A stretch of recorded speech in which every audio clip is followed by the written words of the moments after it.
Assalamualaikum warahmatullahi wabarakatuh. Halo semuanya, anak-anakku siswa kelas 7 yang berbahagia. Semoga kalian sehat dan tak kurang suatu apapun.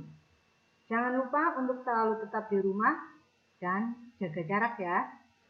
Sebelumnya, perkenalkan dulu. Mungkin ada yang sudah kenal dengan saya ya, tapi mungkin masih banyak juga yang belum kenal. Jadi perkenalkan, nama saya Enita Mufliso. Saya mengajar bahasa Jawa di kelas 7, 8, dan 9. Asal saya dari Banjarnegara, tapi saya menetap di Rawalo. Saya mengajar di SMP Negeri 2 Rawalo sejak tahun 2010. Itu ya sekilas perkenalan dari saya. Nanti bisa dilanjut saat kita bertemu langsung saat di sekolah. Semoga keadaan segera membaik dan kita segera berjumpa. Saya sudah tidak sabar untuk menunggu saat itu dan bisa berjumpa dengan kalian semua. Oke, selanjutnya materi kita pada hari ini adalah PHBS di sekolah. Apa itu PHBS? Ada yang sudah tahu? Ya, PHBS adalah perilaku hidup bersih dan sehat. Kenapa kita harus melaksanakan PHBS? Jawabannya adalah untuk kehidupan yang lebih baik. Nah, sebelum materi saya lanjutkan, saya mau bertanya nih, adakah yang sudah melaksanakan PHBS dalam kehidupan sehari-hari? Ya, kalian apakah sudah melaksanakan PHBS?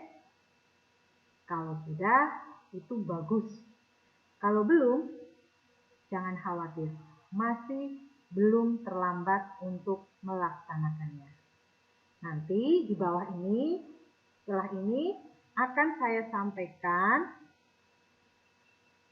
beberapa PHBS yang bisa dilaksanakan di SMP Negeri 2 Rawalo. Yang akan ditayangkan lewat video ya. Silahkan kalian menyimak. Oke? Sudah siap menyimak?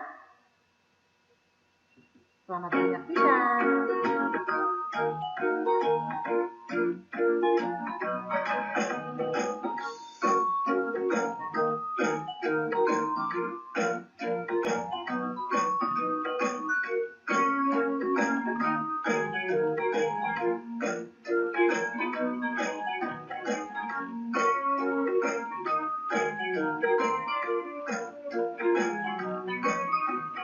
Halo adik-adik.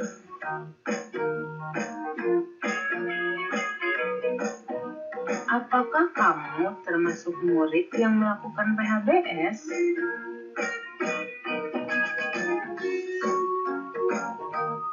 Apa sih PHBS itu? PHBS adalah perilaku hidup bersih dan sehat.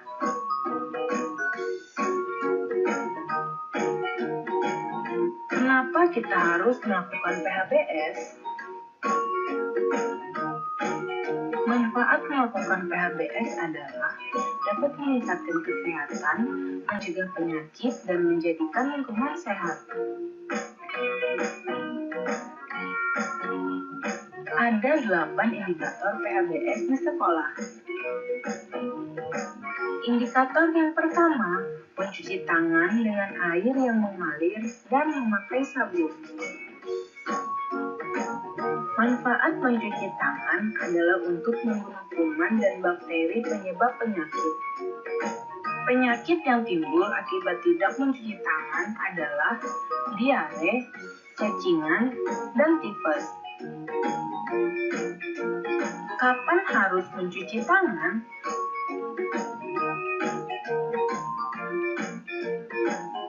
Dilakukan sebelum dan sesudah makan, setelah bermain, memegang uang, memegang binatang, setelah kencing dan buang air besar. Indikator yang kedua, mengkonsumsi jajan sehat di kantin sekolah. Manfaat jajan sehat adalah untuk meningkatkan kesehatan dan kecerdasan. Bahaya jika jajan sembarangan adalah sakit perut, diare, dan sakit berbahaya seperti kanker.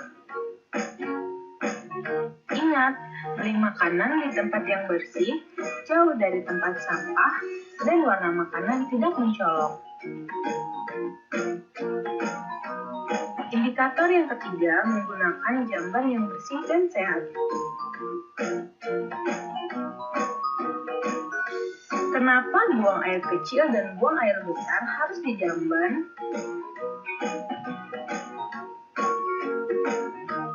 Adalah untuk menjaga lingkungan agar bersih, sehat, dan tidak berbau. Indikator yang keempat, olahraga yang teratur dan terukur. Tujuan olahraga adalah agar tubuh bugar, membantu pertumbuhan dan perkembangan, tidak mudah sakit, dan membuat semangat untuk belajar. Lakukan olahraga sesuai arahan ya, hindari cedera. Indikator yang kelima, memberantas jentik nyamuk. Kenapa jentik nyamuk perlu diberantas?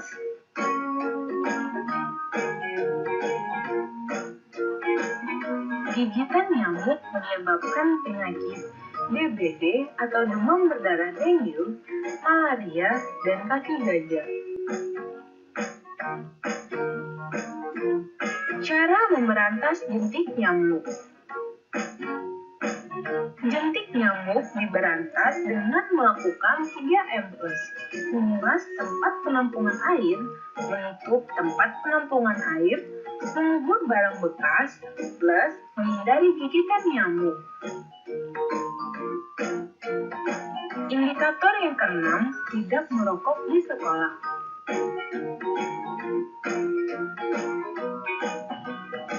Rokok sama dengan racun.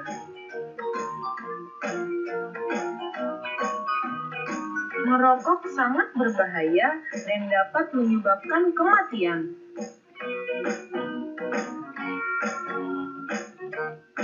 Ingat, hindari merokok walau hanya untuk coba-coba. Indikator yang ketujuh, menimbang berat badan dan mengukur tinggi badan setiap bulan. Menimbang berat badan dan mengukur tinggi badan dilakukan secara teratur setiap 6 bulan.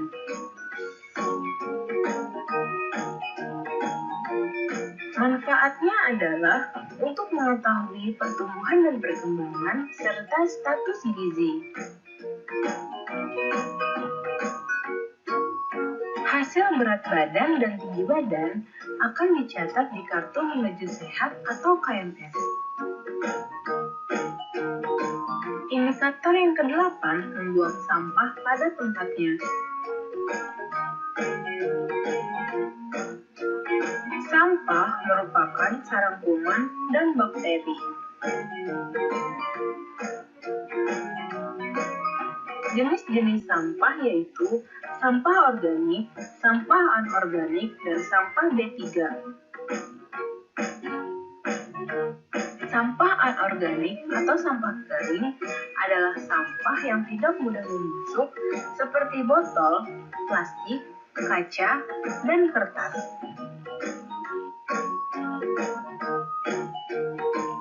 Sampah organik atau sampah basah adalah sampah yang dapat diurai. Sampah organik adalah sampah yang mudah membusuk seperti sisa makanan, sayur, dan daun kering.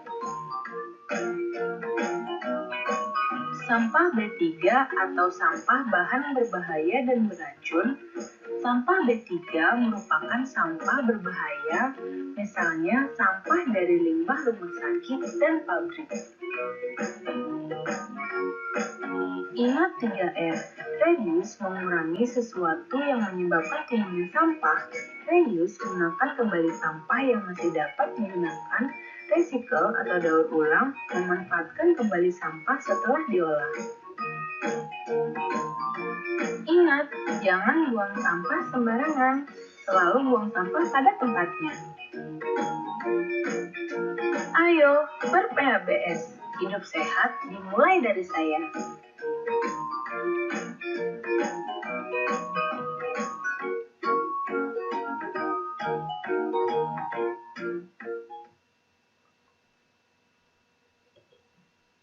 Itu tadi video yang saya tayangkan ya, semoga bisa lebih memperjelas. Dari urian video di atas yang tadi baru diputar, maka dapat saya perjelas lagi. Tolong nanti kalian menyimak ya, karena di akhir materi nanti akan ada tugas yang harus kalian kerjakan. Ya, untuk mengingat kembali tadi pengertian PHBS di sekolah, maka dapat disimpulkan PHBS di sekolah adalah upaya untuk memperdayakan siswa, guru, dan masyarakat lingkungan sekolah agar tahu, mau, dan mampu mempraktikkan PHBS dan berperan aktif dalam mewujudkan sekolah sehat. Ini menurut Depkes RI tahun 2007. Jadi ini adalah kewajiban kita semua melaksanakan perilaku hidup sehat. Ya, bersih dan sehat, perilaku hidup bersih dan sehat di sekolah, kewajiban kita semua sebagai warga sekolah. Oke. Selanjutnya, apa saja sih tadi? Ada berapa indikator PHBS yang bisa dilaksanakan di sekolah? Tadi kalau tidak salah ada 8. Yang pertama adalah cuci tangan dengan air yang mengalir dan sabun. Jadi ibu kurang ya nulisnya ya, kurang dan sabun. Ini jadi kalian apalagi sekarang sedang musim pandemi harus sesering mungkin mencuci tangan dengan air yang mengalir dan menggunakan sabun. Manfaat cuci tangan yaitu untuk membunuh kuman dan bakteri penyebab penyakit seperti diare, cacingan, dan tipes. Itu ya penyakit yang disebabkan karena kalian malas cuci tangan. Kalau kalian sering cuci tangan, nanti insya Allah bisa terhindar dari penyakit yang berbahaya. Nah, sekarang kapan sih harus cuci tangan? Kapan ayo? Ya, yang pertama sebelum dan sesudah makan. Setelah bermain, setelah memegang uang, setelah memegang binatang, dan terakhir setelah kencing dan buang air besar. Atau kamu setelah bersin juga boleh ya, karena sekarang keadaannya sedang banyak pandemi ya, jadi kalian bisa melakukan cuci tangan sesering mungkin. Setelah cuci tangan yang kedua adalah, masih ingat? Coba apa? Ya, kalian harus mengkonsumsi jajan sehat di kantin. Jadi jangan jajan sembarangan. Ya, kenapa? Karena itu berbahaya, ya.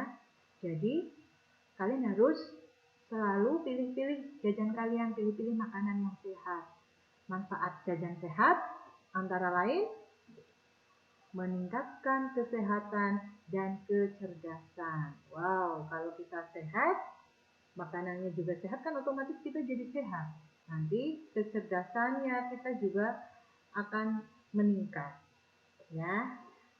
Nah, sekarang bahaya jajan sembarangan. Pertama, kamu bisa sakit perut. Wow, kamu sedang pelajaran tiba-tiba sakit perut. Kan tidak seru ya. Lalu bisa diare dan penyakit berbahaya seperti kanker. Ini bahaya sekali ya, bisa menyebabkan kematian ya, kanker ya. Lalu, yang ketiga, menggunakan jamban yang bersih dan sehat. Jamban yang bersih dan sehat itu diperoleh dari mana? Ya dari kita semua, kita harus rajin menjaga fasilitas yang ada di sekolah. Kalau kita sudah selesai menggunakan jamban, jangan lupa untuk disiram. Ya. Nah, menggunakan jamban yang bersih setiap kali buang air kecil dan air besar dapat menjaga lingkungan sekolah menjadi bersih, sehat, dan tidak bau. Nah, nanti kamu jadi nyaman di sekolah. Kenapa sih, Bu? Saya harus buang air kecil dan air besar itu di jamban. Kenapa ya? Kalian tahu nggak jawabannya? Ya karena tadi ini, ya kan? Karena untuk menjaga lingkungan sekolah menjadi bersih, sehat, dan tidak bau. Sehingga nanti kamu nyaman saat belajar. Begitu. Selanjutnya yang keempat, berolahraga secara teratur dan terukur. Olahraganya jangan terlalu capek ya.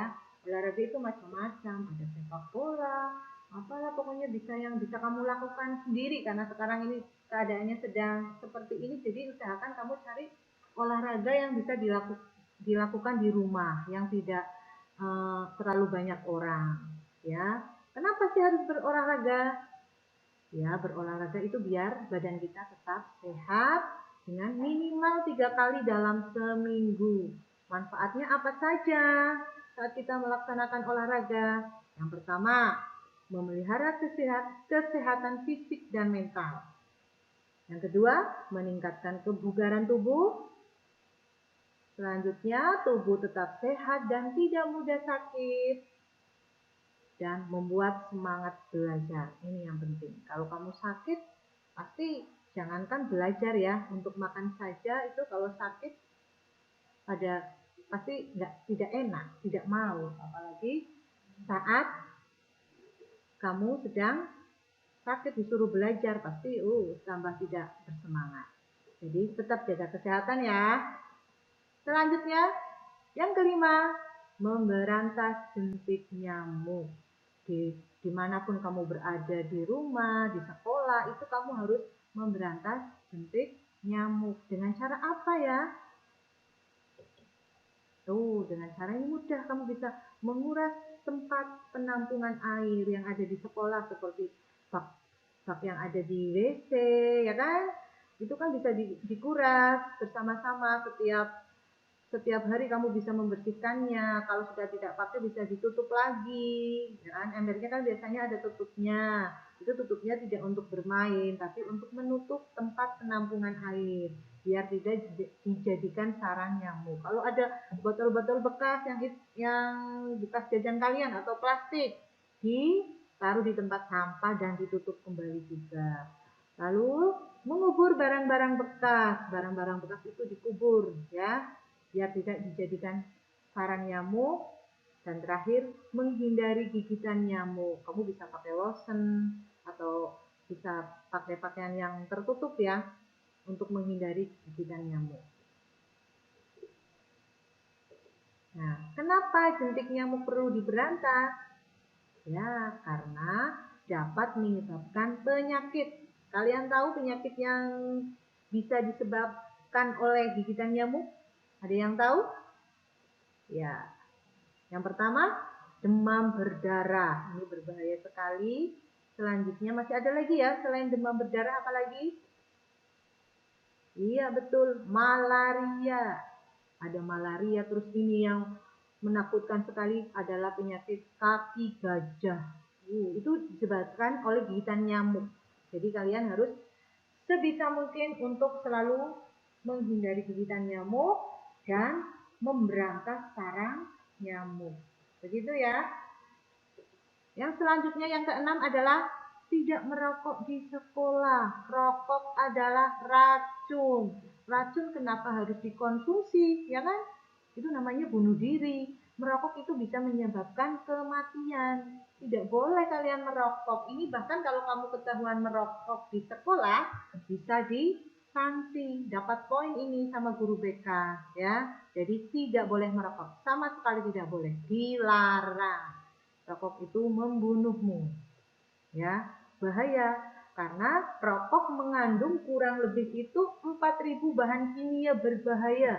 Di antaranya yang sangat populer itu adalah nikotin. Ya, ini menyebabkan ketagihan dan merusak jantung serta pembuluh darah.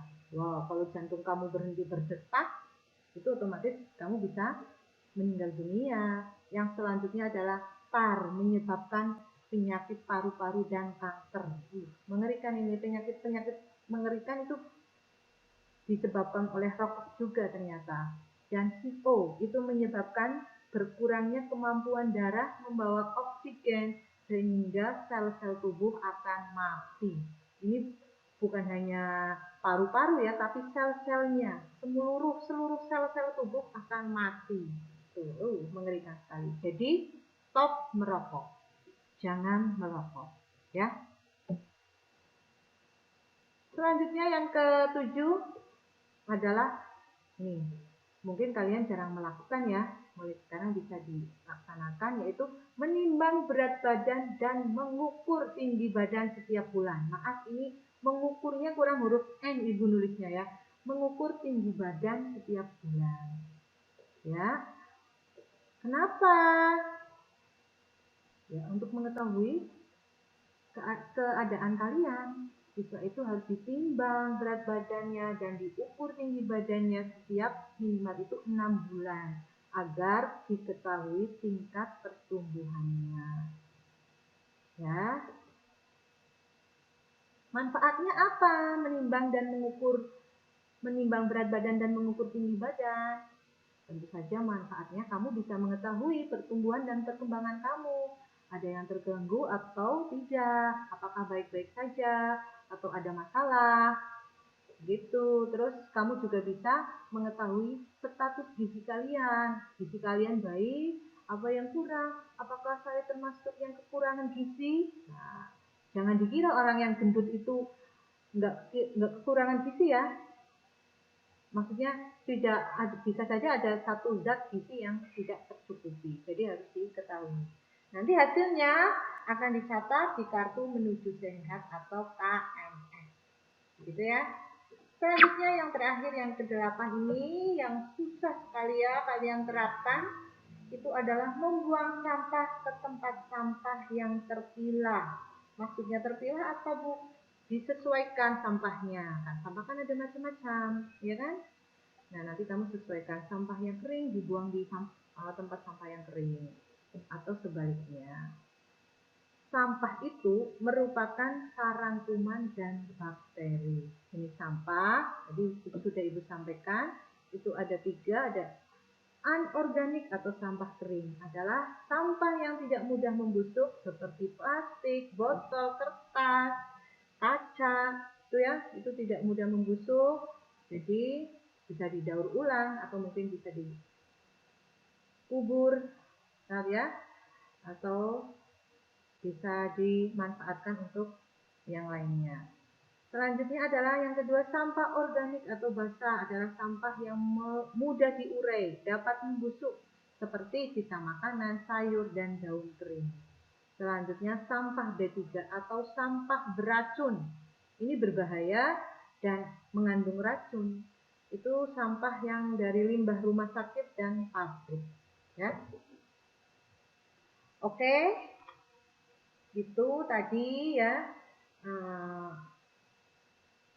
penerapan atau sikap PHBS yang harus dilakukan di SMP Negeri 2 Rawalo. Semoga kalian bisa melaksanakannya dengan ikhlas, tulus, ya, dengan penuh tanggung jawab. Selanjutnya, semoga ini tidak ada pertanyaan ya, semoga kalian sudah bisa memahaminya. Selanjutnya, kalau sudah, seperti yang Ibu sampaikan di atas, nanti akan ada tugas. Ya, tugasnya jawablah pertanyaan di bawah ini. Yang pertama, kenapa rokok berbahaya bagi tubuh kita? Kedua, kenapa kita tidak boleh membuang sampah sembarangan? Yang ketiga, bagaimana cara cuci tangan yang baik dan benar? Yang keempat, apa manfaat PHBS bagi warga sekolah? Dan yang terakhir, menurut kalian, lingkungan sekolah yang nyaman untuk belajar itu yang bagaimana sih?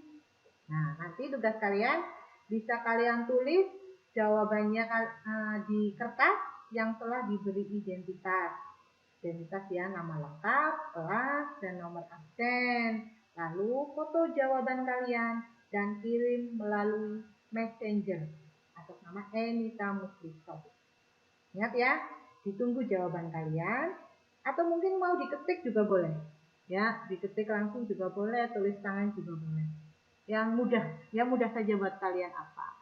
Oke? Mungkin itu materi PHBS yang bisa saya sampaikan. Kurang lebihnya Ibu mohon maaf ya, karena di sini mungkin masih banyak kekurangan, jadi mohon dimaklumi. Oke, terima kasih kalian sudah menyimak dengan baik. Semoga sukses. Jangan lupa belajar ya, walaupun di rumah tetap belajar, baca-baca materi pelajaran dan lain-lain. Nanti kalau ada kesulitan bisa ditanyakan. Oke, terima kasih. Jangan lupa untuk selalu hidup bersih dan sehat. Wassalamualaikum warahmatullahi wabarakatuh.